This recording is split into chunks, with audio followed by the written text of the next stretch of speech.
Making peace proved to be more difficult for Wilson than making war. While the battle raged, he had the total commitment of his country. But when Germany stopped fighting, Wilson urged a peace based on reconciliation. For Wilson, the war was to make the world safe for democracy, and his plan for peace centered around a vision of self-determination for all peoples. But he failed to take into account the victor's desire for revenge. Fearing Germany could rise and fight again, the winners inflicted heavy punishment on Germany. Wilson's triumph would give way to tragedy. Paris was the site of the peace conference, and the president chose to lead the American delegation himself. He would be the first president to travel overseas on a diplomatic mission. Accompanying the president were many of his closest advisors. Conspicuously missing were any Republican leaders. It proved to be a political blunder, for the Republicans held the majority in the U.S. Senate, and the Senate would have to ratify any peace treaty. Long before the armistice, Wilson had outlined his peace objectives based on what he called the 14 points. Wilson called for freedom of the seas, free trade, and the self-determination of all peoples. In Wilson's opinion, the most important point called for an international organization to preserve world peace, a League of Nations.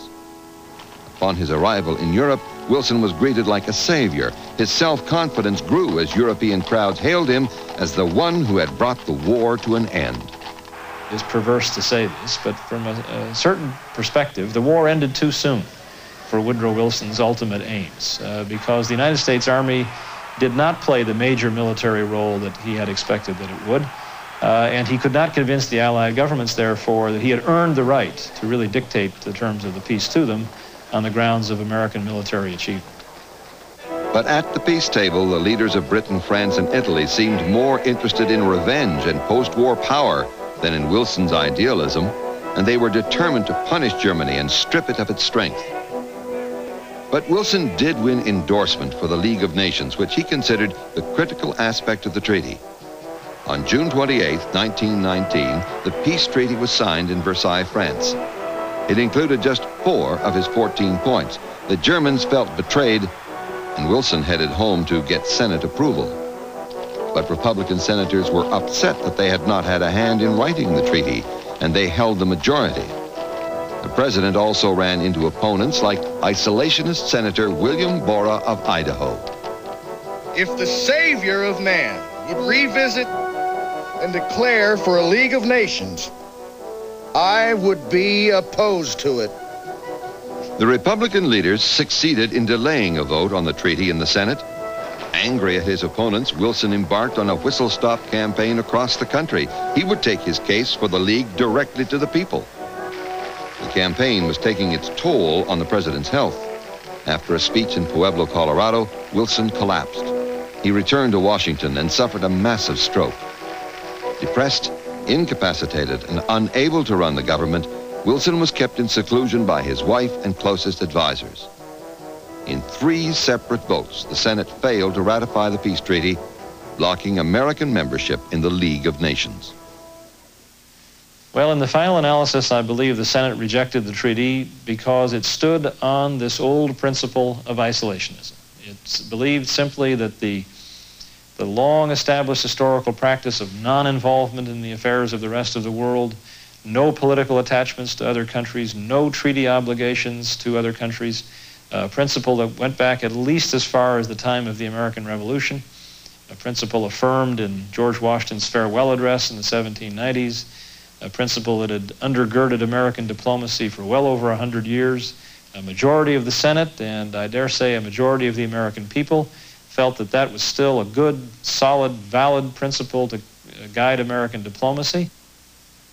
Wilson's leadership in this episode cannot be defended. Although he was sick, he had suffered a stroke, several strokes earlier, but a major stroke at Pueblo, Colorado, and he was ill, his judgment was impaired, but taking that into account, he failed to put together the majority that was there for a limited modification of the treaty and a limited but important American commitment to international organization. It is a tragedy, not simply a personal tragedy, but a tragedy for the nation. However, I should say, after having said that, I don't believe that joining the League of Nations, which was there to be done and should have been done, we look back on it and wish that it had been done, it's hard to argue that that would have prevented the disaster of World War II. Walking with the aid of a cane, Wilson had one hope to revive the League, the 1920 election. But even his own party turned away from him. His dream of a peace without victory, his hope of joining the League of Nations had failed. He had led the United States into a global war to make the world safe for democracy. But when that war had ended, his country backed away from international entanglements. It would be 1921 before Congress passed a joint resolution officially ending the war, 3 years after the last shot was fired. Many Americans were disillusioned. The war in Europe seemed futile, ending in death and destruction without accomplishing the high purposes the country had fought for. Back home in America, the war left its indelible marks as well.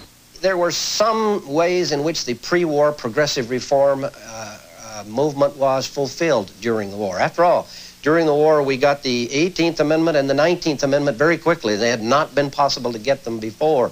In a dozen different ways, the war broke the spirit of progressivism, brought on cynicism and disillusionment with reform and with democracy itself, turned the country toward the 20s, which was a time of privatism and looking inside, of materialism, of an end to the sort of idealism and social criticism and social reform that had been so vigorous in the decade before the war.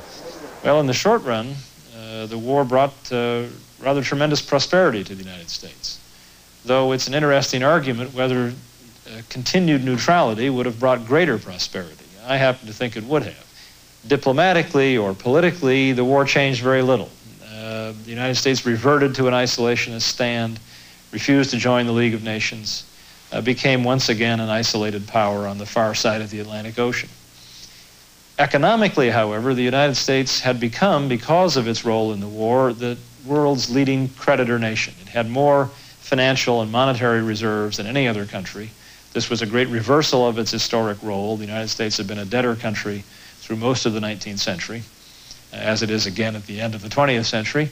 But as a result, primarily of the position that it took in World War I, the monies it earned by supplying the belligerent countries in the neutrality period in particular, the United States became a great creditor and able to play a very muscular financial role in the world. So by 1920, you had the makings of a great paradox, that the United States had become the most powerful economic player on the world scene, and yet politically wanted to isolate itself, did not want to pursue the political power that went along with the economic power that it had gained. Meanwhile, the war didn't resolve the differences between Germany and its European neighbors either. And the peace certainly didn't. The Treaty of Versailles left Germany furious and humiliated. And those feelings would fester and fuel another world war that would erupt in 20 years. Well, the long-term effects of World War I, I think, can only be called disastrous. One could make an argument that the First World War was the central political and economic and social calamity of the modern era, certainly of this century. And of course, out of the seeds of the peace settlement in World War I, and the great bitterness of the German people over what had been inflicted upon them in the peace settlement, comes the rise of Nazism and Adolf Hitler, who comes to power in 1933, primarily on a platform of agitating resentment against the terms of the peace settlement that had been inflicted on Germany. So the long-term consequences of the First World War, the way it gave rise to totalitarian political movements in places like Russia, Italy, and Germany, laying the seeds, or planting the seeds for World War II, which was in sheer quantitative terms an even greater catastrophe than World War I. For America, the first 2 decades of the 20th century had seen almost constant involvement in international affairs. It was also a time marked by the considerable domestic reforms of the progressives. As the 1920s approached, people were growing weary of diplomatic and political crusades. Many Americans just wanted to put the world on hold. Their energy and enthusiasm had been drained by war, and they simply desired to drop out, refusing to admit that the war had dramatically changed the world and America's place in it.